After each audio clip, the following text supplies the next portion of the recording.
తాకట్లో ఉన్న బంగారాన్ని విడిపించి ఆ రోజున మార్కెట్ ధర కట్టి మిగిలిన డబ్బును మీకు అందిస్తుంది కొమ్మూరి గోల్డ్.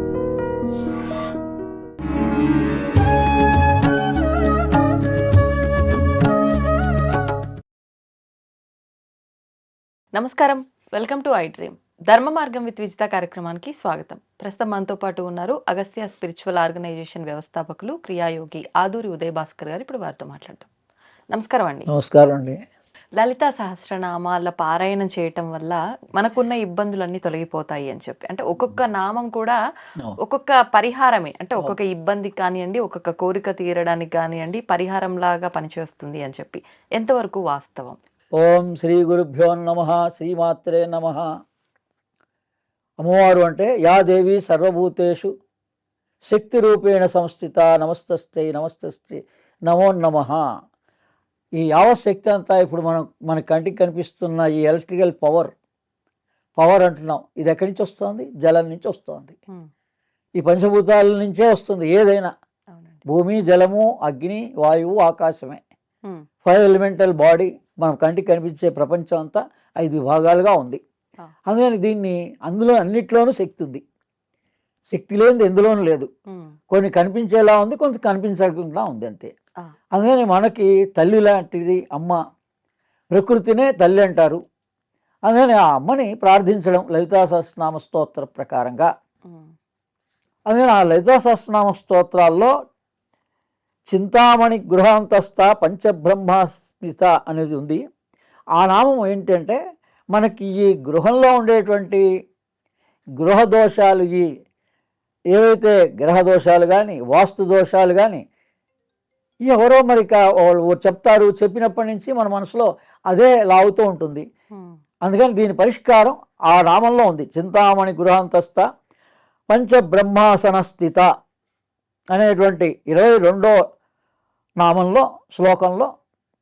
అలా ఈ శ్లోకాలు ఒక్కొక్క శ్లోకాల్లో ఆ అమ్మవారు మనకి ఏ ఏ విభాగాల్లో వాళ్ళు వర్ణించారో వసిన్యాది వాగ్దేవతలు ఆ విభాగాలన్నీ మన దేహాన్ని పరిశుద్ధం చేసుకోవడానికే.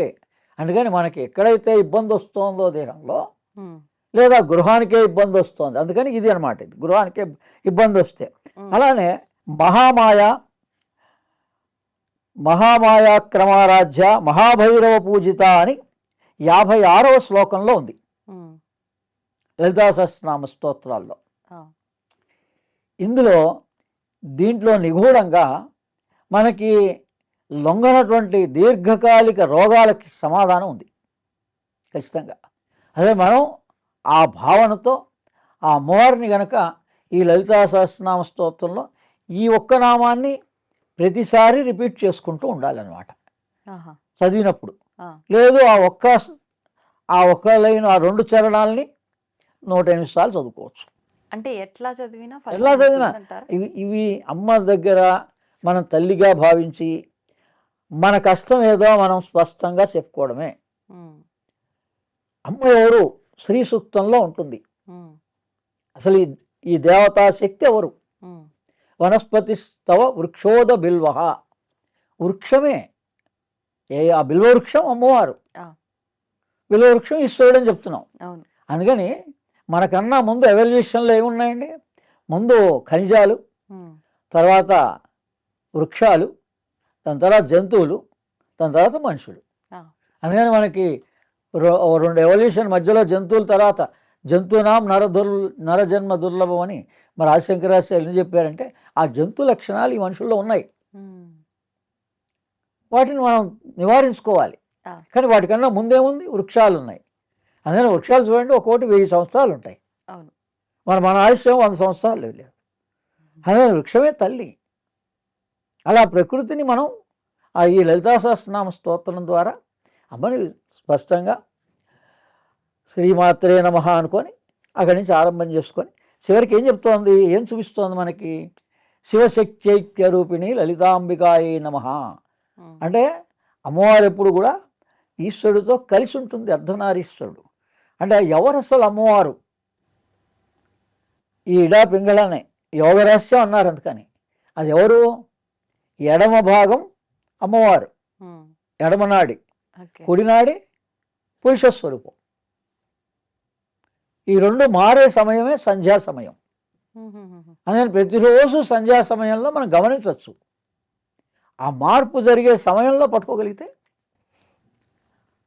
తురియ సంధ్యాం చెప్తే వాక్ సిద్ధిర్భవతి. చివరిది రాత్రి 12కి వచ్చేది తురియ సంధ్య. అందుకని పగలంతా కుదరటం లేదండి, మరి మంత్రజపం చేసుకోవడానికి మరి రాత్రి కూర్చోండి. మరి అవసరం ఉన్నవాడు కూర్చోవాలి కదా, కష్టం ఉన్నవాడు కూర్చోవాలి.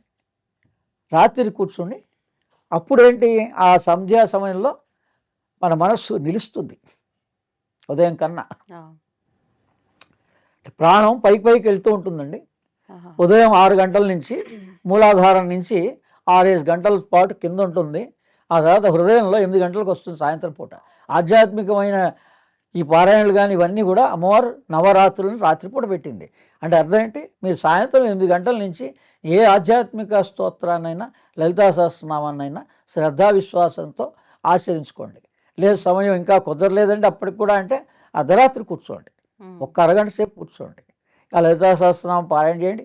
ఆయా నామాలు విశిష్టమైన నామాలు ఏమున్నాయో వాటిని ఉపయోగించుకోండి. అలాగే మనకు 61వ నామంలో 61వ స్తోత్రంలో చిన్మయి పరమానంద విజ్ఞానగణ రూపిణి అని ఉంది. దీంట్లో శ్వాసకు సంబంధించినటువంటి నివారణ కలిగించే శక్తి సంబంధమైన మంత్రం నిక్షిప్తమై ఉంది. అందులో 61వ దాంట్లో చిన్మయి పరమానంద విజ్ఞానఘన రూపిణి. విజ్ఞానము అంటే విజ్ఞానానికి మన దేహంలో ఎక్కడ స్థానం? హృదయ స్థానం. అందుకని ఆ హృదయం దగ్గర ఉన్నటువంటి ఏవైనా లంగ్స్కి సంబంధించినటువంటి డిఫికల్టీస్ ఉంటే అవన్నీ కూడా నివారణ అవుతాయి. కానీ ఇవన్నీ ఎలా నివారణ అవుతాయి అంటే మీ శ్వాసని కొద్దిగా గమనిస్తూ ఆ శ్వాసని ఉపయోగించుకుంటూ, మీకు ఎప్పుడు బాగోలేదు అన్నప్పుడు శ్వాసని మార్చుకోండి. మీకు ప్రాబ్లమేటిక్గా ఉంది, తలనొప్పిగా ఉంది, దేహం సరిగ్గా లేదు, మీకు ఏ ఇబ్బంది ఉన్నా ఈ శ్వాసలో మార్పు వస్తేనే మనకి ఈ ఇబ్బంది వచ్చింది కాబట్టి వెంటనే మార్చండి. మనం రెండు కదా, కుడి నడుస్తుంటుంది, ఎడమ నడుస్తుంటుంది. ఏది నడుస్తుంటే దాన్ని మార్చేయండి, మీకే తెలుస్తుందా దాని ఉపయోగం. అలా అమ్మవారి యొక్క అనుగ్రహంతో మనకి అనేకమైనటువంటి వేదంలో ఉండేటువంటి విద్యలన్నీ కూడా ఆ విజ్ఞానం అంతా ఇప్పుడు ఇందులో ఏముంది? విజ్ఞాన గణరూపిణి. చిన్మయి పరమానంద విజ్ఞాన గణరూపిణి. ఆ విజ్ఞానం అంటే శారీరక సంబంధమైన విజ్ఞానం, ఆధ్యాత్మిక సంబంధమైన విజ్ఞానం మనకు అందిస్తుంది. అమ్మవారు 3 రూపాలుగా మనం ప్రార్థిస్తాం అమ్మవారిని. ఒకటి స్థూల రూపంగా, మనం అందరం స్థూలంగా ఉన్నాం కాబట్టి అమ్మవారిని కూడా ఒక స్థూల రూపంగా భావిస్తాం. రెండవది సూక్ష్మ రూపం ఏదైతే ఉందో అది మంత్ర రూపంగా, అక్షర రూపంగా భావిస్తాం, మంత్రంగా భావిస్తాం. రెండో విభాగంలో. మూడో విభాగంలో సర్వాంతర్యామి. ఇప్పుడు ఏదైతే శక్తి యాదేవి అన్నామో ఈ శక్తి అంతా కూడా విశ్వమంతా ఉంది. ఆ విశ్వంలో ఉన్న శక్తి మన దేహంలో ఉన్న ప్రాణశక్తే. విశ్వంలో ఏముందంటే విశ్వంలో ప్రాణం ఉంది, మన దేహంలో ప్రాణం ఉంది. మన ప్రాణం ఉంది అని మనం గమనించగలిగితే ఈ ప్రాణాన్ని ఆ విశ్వ ప్రాణంలో కలపడమే ఆధ్యాత్మికత అంతే. అందుకని ఇది మనకి ఇలాంటి స్తోత్రాలు చదివినందుకు ఆ అమ్మవారు ఈ లలితా సహస్రనామ విశిష్టత ఏంటంటే ప్రేమ ప్రజ్ఞ పెరుగుతుందండి మన లోపల. మొట్టమొదట ఈ మనిషికి కఠోరంగా ఉండేటువంటి వాడికి వీడి ప్రాబ్లం వస్తుందంటే వీడి అహంకారం వల్లనే వస్తుంది.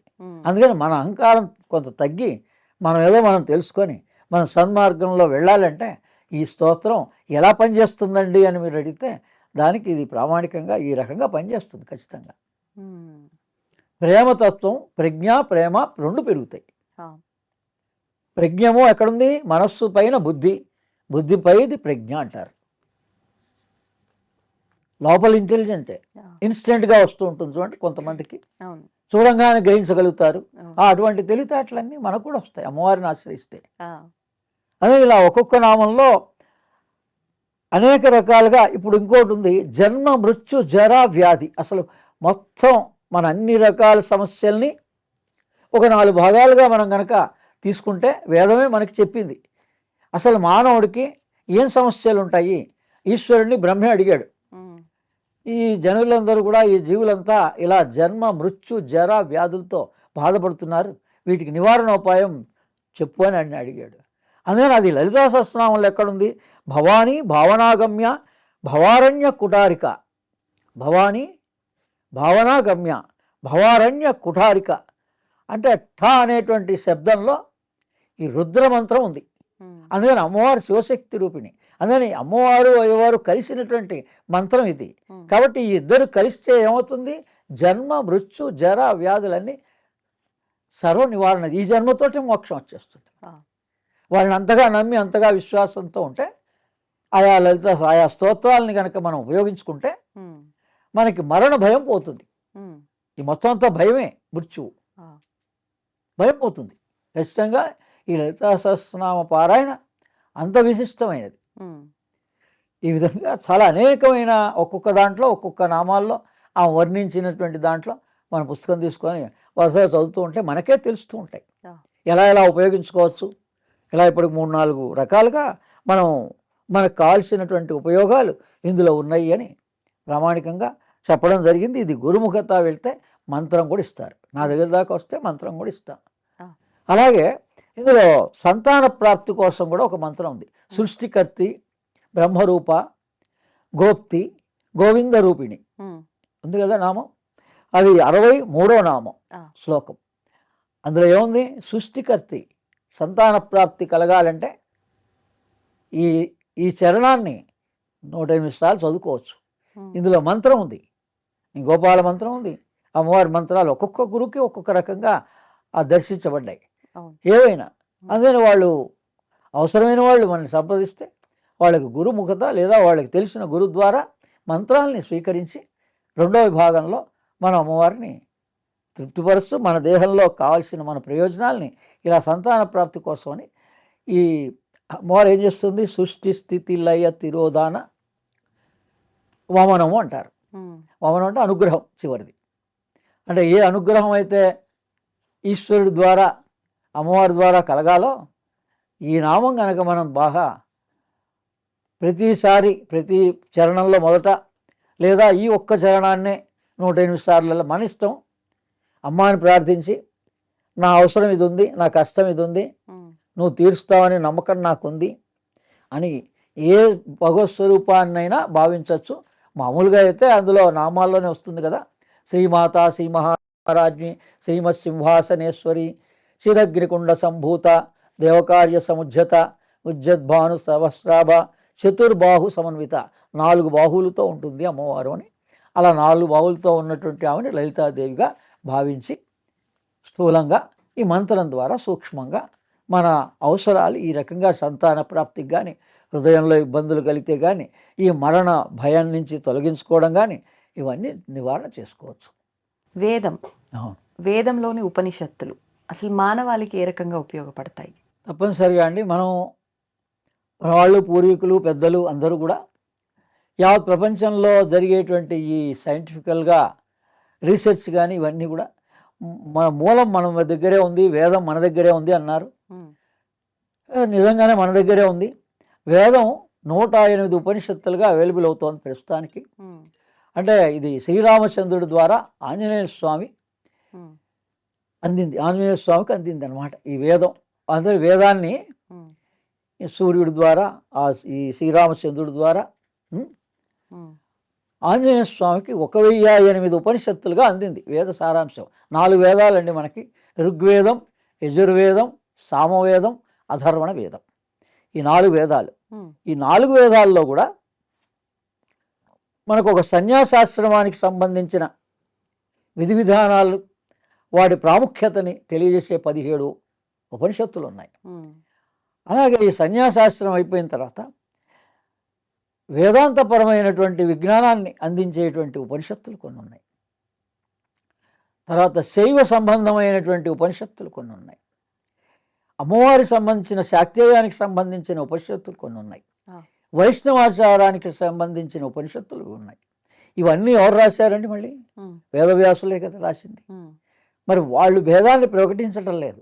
ఈ శైవని కానీ శాక్తేయమని కానీ వైష్ణవని కానీ ఉన్న ప్రస్తుతం 3 విభాగాలుగా ఉంటున్నారు మన వాళ్ళంతా. శైవము, వైష్ణవము, శాక్తేయం. అమ్మవారిని పూజించేవాళ్ళు కొంతమంది, ఈ శైవము వైష్ణవం. కానీ ఈ 3 సంబంధించినవి ఆ ఉపనిషత్తులో ఉన్నాయి. నేను గురుముఖత 2000 సంవత్సరం నుంచి మా అరిపిరాల విశ్వం గారు లలితా పరాభట్టారికా పీఠాధిపతి, మరి ఆయన దగ్గర నేను ఈ 108 ఉపనిషత్తుల్ని అధ్యయనం చేశాను. ఇందులో యోగ శిఖోపనిషత్తు అని ఉంది. 6 అధ్యాయాల కింద చాలా విస్తారంగా ఉంది.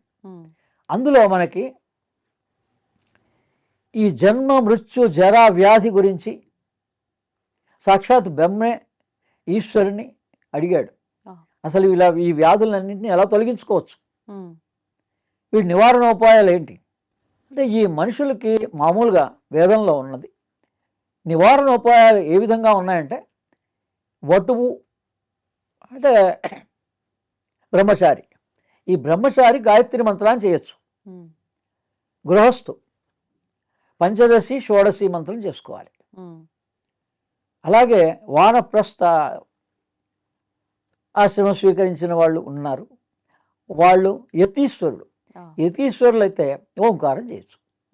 అందుకని ఈ మంత్రాలని కూడా ఎలా ఉపయోగించుకోవాలో వేదంలో ఉంది. గాయత్రిని ఎవరు, అందరికీ గాయత్రి ఎలా సార్వజనీనం అంటే, గాయత్రి పంచాక్షరి ఓం భూర్భువ స్వహ. గాయత్రి పరివారాన్ని రామ్ శర్మాచార్య, పండిత్ శ్రీ రామ్ శర్మాచార్య గాయత్రి పరివారాన్ని యావత్ ప్రపంచానికి తెలుసు. మన హరిద్వార్లో ఉంది వాళ్ళ సంస్థ. ఆయన 3000 గ్రంథాలని, ఈ వేదాల్ని తర్జుమా చేసి రాశారు మహానుభావుడు. అదే మన ఇంట్రెస్ట్ కొద్దీ మనం ఒక గురుముఖత, మనకి ఏం కావాలంటే అది వేదం ఉపనిషత్తుల్లో ఉంది. ఆ యోగ శిఖోపనిషత్తులో క్రియాయోగ రహస్యం అంతా ఉంది. అంటే ఓంకారపరమైనటువంటిది ఇక్కడ యతీశ్వరులకి ఓంకారం ఉంది. ఎందుకంటే వాళ్ళకి ఇంకా మనలాగా కర్మ ఇది ఏం ఉండదు. అంటే చనిపోయిన తర్వాత పిండ ప్రదానం అవి ఇవి ఆ కర్మ ఆ 10 రోజులు చేసేది ముందే చేసేస్తారు వాళ్ళకి. అందుకని ఈ దేహంతో ఏ సంబంధం ఉండదు వాళ్ళకి. సన్యాసులకి మనకి మామూలుగా 10 రోజులు ఎలా పాటిస్తారో వాళ్ళు సన్యాస దీక్ష తీసుకునేటప్పుడే ఈ దేహానికి సంబంధించిన వాళ్ళకి ఆ పిండాలు అవన్నీ పెట్టేసి మొదటే నాకు ఈ దేహంతో ఏం సంబంధం లేదు, నువ్వు ఉన్నది దేనికి అంటే కేవలం ఆత్మ పరిశోధన కోసం, ఆత్మానుభవం కోసం, ఆత్మని దర్శించడం కోసం ఉన్నది ఆత్మయే, అది ఓంకారమే అని ఆ గురువు ఆ సన్యాసం తీసుకునే శిష్యుడికి బోధిస్తాడు. అందుకని ఓంకారం అని అందరికీ తెలుసు. భగవంతుడు అంటే ఎవరు, ఓంకారం అని నోటితో అంటున్నారు, కానీ ఎందుకు దాన్ని పట్టుకోలేకపోతున్నారు, కంటిన్యూగా అభ్యాసం ఎందుకు చేయలేకపోతున్నారు? అక్షర పరబ్రహ్మ యోగం అని భగవద్గీత కూడా చెప్పింది కదా. ఎవరు ఆయన శ్రీకృష్ణుడు పరమాత్మ అని చెప్పలేదు. అక్షర పరబ్రహ్మ యోగం ఓంకారమే. క్షరమంతా మిగిలినంతా నాశనమే. ఏది క్షరం కాదో అది అక్షరం, అది ఓంకారమే. శివుడు ఓంకారమే, గణపతి ఓంకారమే, సుబ్రహ్మణ్య స్వామి ఓంకార తత్వాన్ని ఈశ్వరుడు బోధించాడు. గాయత్రి ఓంకారమే. అలా ఏదన్నా మనం ఏ దేవతా స్వరూపమైనా స్థూలంగా మనం భావించినప్పుడు నామరూపాల్లో భేదభావం ఉంటుంది, కానీ 2వ స్టేజ్కి వచ్చేటప్పటికల్లా సూక్ష్మంలోకి ప్రవేశించేటప్పటికి మంత్రమే. అందుకని ఆ మంత్రం దగ్గరికి వచ్చేటప్పటికల్లా ఇంకా ఈ భేదభావం ఎక్కడుందండి? ఇప్పుడు ఓం నమ శివాయ అన్న, ఓం నమో నారాయణ అన్న పరమాత్మని అనుగ్రహిస్తాడు. శ్రీమాత్రే నమః అన్న, మీరు 3 భాగాల్లో మంత్రరూపంగా ఏం భేదం లేదు. మీ ఇష్టమైన మంత్రం స్వీకరించండి. 3వ స్టేజ్కి వచ్చేటప్పటికి సర్వాంతర్యామి, ఉన్నదంతా కూడా ఇంక ఇప్పుడున్నాడు అప్పుడు లేడనేది లేదు కదా. సర్వము వ్యాపించి ఉన్నటువంటి చైతన్యమే భగవంతుడు పరమాత్మ. అందుకని మన వరకు ఈ చైతన్యం, ఈ ప్రాణశక్తి ఎక్కడి నుంచి వస్తోంది? సూర్యుడి నుంచి వస్తోంది. అందుకని భగవద్గీతలో అన్నాడు, ఇమం వివస్వతే యోగం ప్రోక్తవాన్ అవ్యయం. ఈ అవ్యయమైనటువంటి యోగాన్ని నేను సూర్య భగవానుడికి చెప్పాను అని ఆదిలో మొట్టమొదటి సూర్యుడికి చెప్పాం. సూర్యుడి నుంచి ఇక్ష్వాకుకి, తర్వాత మనువుకి వచ్చిందని. మనువు అంటే మనమే, మనుషుల్లో మొట్టమొదటి వాడిని మనువు అంటారు. ఇక్ష్వాకు అంటే రాజులు. అంటే మొట్టమొదటి దీన్ని రాజులకి బోధించాను. ఇప్పుడు కూడా ఎవరైతే మరి ధనం సమృద్ధిగా ఉందో మరి వాళ్ళ పిల్లలకి ఈ ఆధ్యాత్మిక విద్యని నేర్పించవచ్చు ప్యారలల్గా. అందుకే మరి ఇప్పుడు కూడా వేద పాఠశాలలు ఉన్నాయి, వేదంలో చేర్పిస్తున్నారు. ఎంతోమంది లేరని కాదు, మనకి ఆ వేదం కంటిన్యూగా ఆ రోజు నుంచి ఈ రోజు వరకు కూడా మన సంస్కృతి మన ధర్మం కాపాడబడుతోందంటే ఆ వేదం ద్వారా ఆయా ఉపనిషత్తుల ద్వారా. ఈ ఉపనిషత్తుల్లో 108 ఉపనిషత్తుల్లో కూడా ఏ ఒక్క ఉపనిషత్తు చదివితే అన్నిటి సారాంశం వస్తుంది అని అడిగితే ఆంజనేయ స్వామి శ్రీరాముడితో అడిగినప్పుడు మాండ్యోకోపనిషత్తే అని చెప్పాడు సారాంశం. దాన్ని ఆదిశంకరాచార్యులు 10 ఉపనిషత్తుల్ని మనకు అందించారు. ఈ 108లో ఈ కాలంలో వీళ్ళు ఇవన్నీ చదవలేరని 10 ఉపనిషత్తులు అందించారు. అందులో కేనోపనిషత్, ప్రశ్నోపనిషత్, మా బృహదారకోపనిషత్, ఛాందోగోపనిషత్ ఇలాంటివన్నీ ఉన్నాయి. ముండక, మాండ్యూకోపనిషత్తు ఉంది. ఆ మాండ్యూకోపనిషత్తు ఒక్కటి నేను ప్రతిదీ మా గురు ద్వారా నేను పాఠం చెప్పించుకున్నాను. అందుకని ఆ ఓంకారమే అంటే అందులో ఏముంది, శివం శాంతం అద్వైతం తురీయం ఓంకారం స ఆత్మ. ఆత్మ ఎవరు అన్నదానికి డిఫరెన్స్ ఇచ్చిందే మాండ్యూకోపనిషత్తు. శివం శాంతం అద్వైతం ఓంకారం స ఆత్మ, స ఏవ ఆత్మ అని ఈ ఓంకారం యొక్క ప్రాధాన్యత తెలియజేసింది విశిష్టంగా. అంటే అకార ఉకార మకారాలు కదా, చంద్రవంక బిందు 5 అవస్థలు. ఇవే పంచకృత్యాలు, సృష్టి స్థితి లయ తిరోధాన అనుగ్రహం. అలాగే మన ఓంకారంలోనే అకార ఉకార మకార చంద్రవంక బిందు అనేది జాగ్రత్త అవస్థ, స్వప్నావస్థ, సుషుప్తావస్థ, తురీయావస్థ, తురియ అతీత అవస్థ. అందుకని ఎప్పుడైతే మీరు యోగం అంటే ఏంలే ఈ సూర్యనాడిని చంద్రనాడిని గ్రహించడమే. అంటే ఈరోజు ఏ నాడి నడవాలి, అమావాస్య దాటిన తర్వాత 3 రోజులు చంద్రనాడి నడవాలి, ఉదయం లేవంగానే గంట సేపు. అలాగే పౌర్ణమి దాటిన తర్వాత సూర్యనాడి 3 రోజులు నడవాలి. ఇది కనుక మనం ప్రాక్టీస్ చేస్తే 360 రోజులు కూడా మీరు ప్రాణంతో అనుసంధానమై ఉంటారు. దాన్నే శ్వాస మీద ధ్యాస అన్నారు. అందుకని ఏదైతే ధ్యానం గొప్పది, యోగం గొప్పది, యావత్ ప్రపంచం అంతా ఆచరిస్తున్నారు, సులభంగా ఆచరిస్తున్నారు. మనం కూడా ఆ ఓంకార సాధనని నిద్ర లేవంగానే చేసుకోవడమే క్రియాయోగం. ఇది ప్రామాణికంగా మహావతార్ బాబాజీ అందించిన ఈ క్రియాయోగం యోగ శిఖోపనిషత్తులో విస్తారంగా ఉంది. ఓపెన్గానే ఉంది, అందరికీ గ్రహించవచ్చు.